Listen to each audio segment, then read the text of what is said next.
we're seeing across the country. And obviously, different people have different opportunities and restrictions on what it is possible to do. Do you think there's a role for any kind of evolution of advice on exercise while lockdown is in place? And as lockdown gets eased, what are your priorities for that in terms of exercise and participatory sport? Thank you. I think it's a great question, and I would split it into the two as you did. I think now we were delighted, and I think it's to the government's credit that amidst the 4 areas to which that we were allowed to go out of the house at the start of the announcement of the lockdown guidelines in March, physical activity was one of them.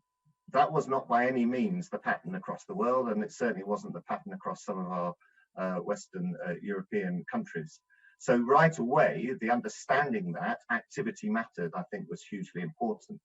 And I think that has led and has continued to drive a sense that it should be and can be a part of people's lives in a way that they previously possibly hadn't thought about. And actually that the benefit that you can receive from that, and we fundamentally believe from a Sport England perspective, that the reason why activity matters is because of the benefit primarily that it can bring to an individual in terms of their physical and their mental well-being.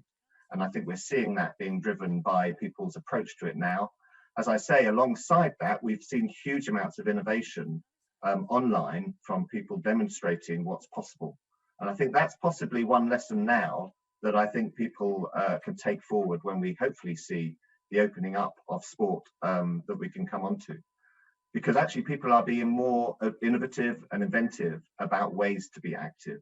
And I think there's a general more understanding that the importance here is people find something that works for them, not have something preordained imposed upon them. So that sense of permission around being active is being driven by the current circumstances to a degree. And we as Sport England would absolutely look to latch onto that.